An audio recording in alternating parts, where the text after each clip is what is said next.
In this example, I'm given a circuit and I'm asked to compute the power associated with the 20-volt source, the one right here. So I'll spend a few minutes just discussing whether I should be using nodal analysis or mesh analysis to solve the circuit. So taking a look at I'm going to identify the essential nodes. I believe there's one at the bottom, and of course it's the same one as the one in here. All of these is the same node. And then we have an essential node in here, and an essential node in here, and an essential node in here, and an essential node in here. So if you count the number of essential nodes that I just highlighted, that's 1, 2, 3, 4, and 5. So based on that, the number of essential nodes is just 5. So I need to write 5 minus 1, which is 4 nodal analysis equations. However, I have a little bit of maybe some help in here, and the reason why is because I have a voltage source between two essential nodes and another voltage source between two essential nodes. So technically, I don't have to write four different equations. I'll probably have to write two equations, and two of these equations will be super nodes. So I have to write two nodal analysis equation. I believe there will be one in here, and that's it. Those are the only two nodal analysis equations I need to write. Of course, because we have dependent source in here and dependent source in here, we have to write a little bit more extra equations, but it's convenient because this dependent source in here depends on VA, which actually is one of the nodal analysis voltages. So for example, I can call this one here is VA and this one here is V delta if I figured it out that this is my reference, and then maybe I'll call this one here is VB and this one here is VC. So you'll see if I do it that way, the V delta is already one of the V delta, the one that this particular source depends on, is already a nodal voltage that I will be computing, and this one here is VA, which is also nodal voltage. So it might be convenient, and a couple of equations will probably help, and a couple of extra equations for the dependent source. So at the end of the day, I'll add the two for the dependent sources, so that I'll be pretty much writing four nodal equations. Well, four equations if I use nodal analysis, two supernodes and a couple for the dependent source. Okay, so that's one way to do that. So four nodal equations. So let me do the same type of analysis, but this time assuming that I will do mesh analysis this way. Okay, so I'll highlight everything in here. So of course I need to identify my meshes. So for example, I can identify that this is a mesh and I'm going to call it IA, and this is a mesh and I'm going to call it IB, and this is a mesh and I'm going to call it IC, and this is another mesh and I'm going to call it ID. So if you think about it, I have four meshes, so I will basically write four different equations. Similar to how we started with the nodal, but some of these meshes in here are the following. What we have is well, of course, we're going to write a mesh in here, we're going to write a mesh in here, but I have two current sources, one in here, one in here. So maybe I don't have to write mesh in here because I can probably use super mesh in here and another super mesh in here or so forth. Actually, I don't need a super mesh for the one on the top. Let me just discuss it. You will see that the one on the top in here, the one that I just highlighted in pink, is pretty much ID.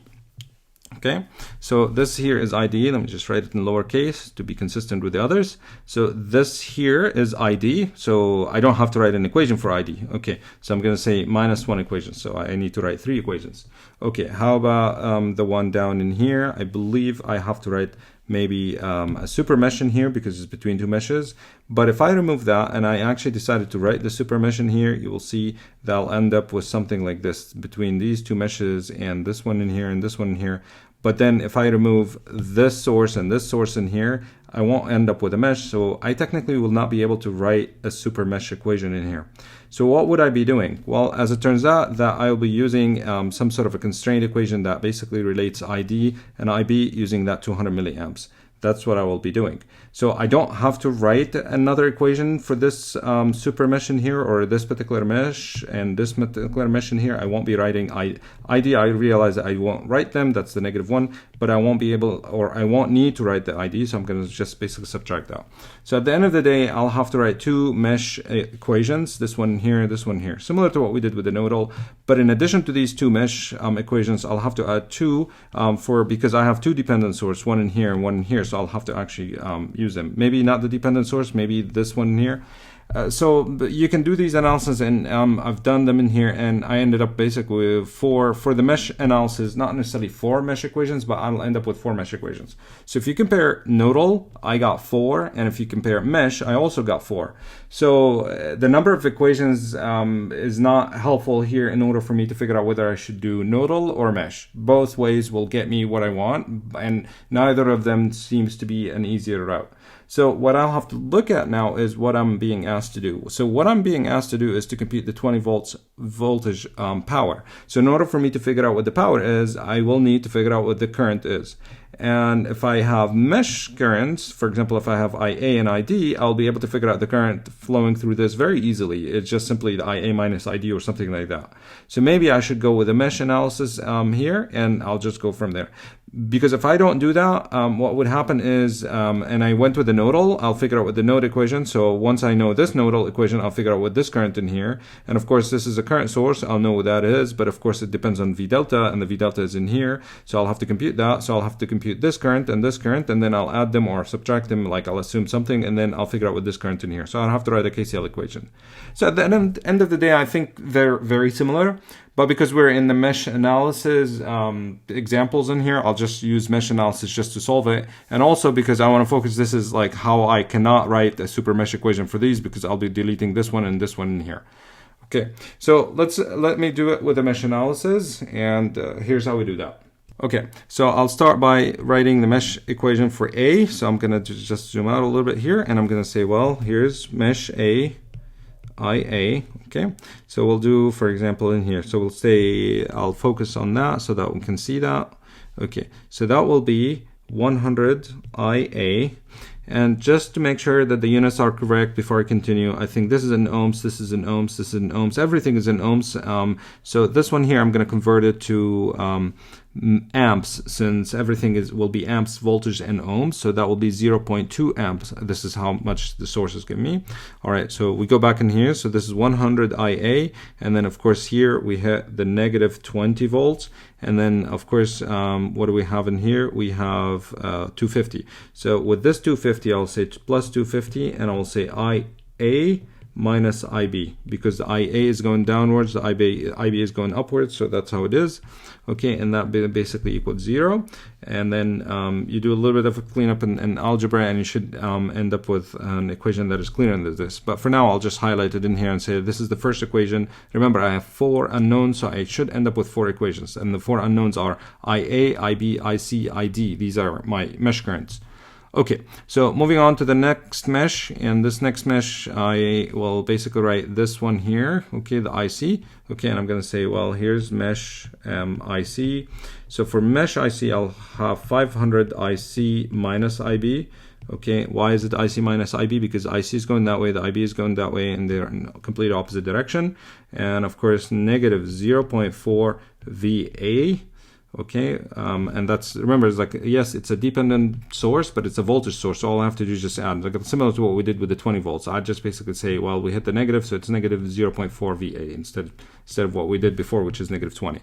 Okay, and then plus 200 IC equals 0. So that's basically an equation, but because we're writing everything in mesh, so what I want to do is I want to end up with equations that does not include any voltages. So I'm going to substitute this VA with another equation, or with its value. So where is VA?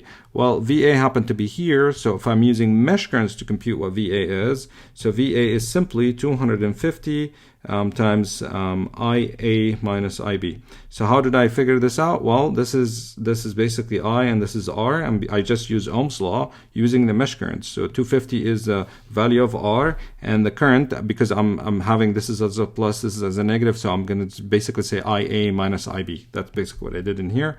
And what I will do is I'll take this here and just substitute it with a VA, and I'll end up with another equation. And now this equation is 500 IC minus IB minus 0.4 times 250 VA times 250 times IA minus IB plus 200 IC equals 0. So that's another equation in here. Of course, you need to do a little bit of algebra just to clean it up, but that's the second equation out of 4.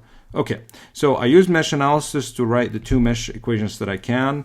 I'm gonna basically focus on this mesh in here, which is the one on the very top in here. Of course, I do not need to write any mesh equations because I have a current source, and that current source is the same exact thing as the mesh current in here. So I can simply say that ID is just 0.003 V delta. So I can say the ID is just simply 0.003 V delta, okay? V delta. So let me move these a little bit around so that I don't have to go up and down. All right, so what is V delta? Well, again, in here I have another equation that has a V delta, so I need to get rid of that V delta because I'm writing equations in terms of mesh currents. So where is the V delta? V delta is in here, so I can just basically see V delta is simply 500 ohms times, and IB is actually the one going to the positive, negative IC that is going to the negative, and so forth. So what I have to do now is I take the V delta value and I just substitute it in here. So that gives me the ID is simply 0.003 times 500 times IB minus IC, and that's actually a third equation out of 4. So I have now 3 equations. I got one from this mesh, one from this mesh, and one from this constraint in here. All right, so now what's left is actually based on mesh current. I need to focus on this guy in here, okay? But again, we know that it is in the boundary between 2 meshes.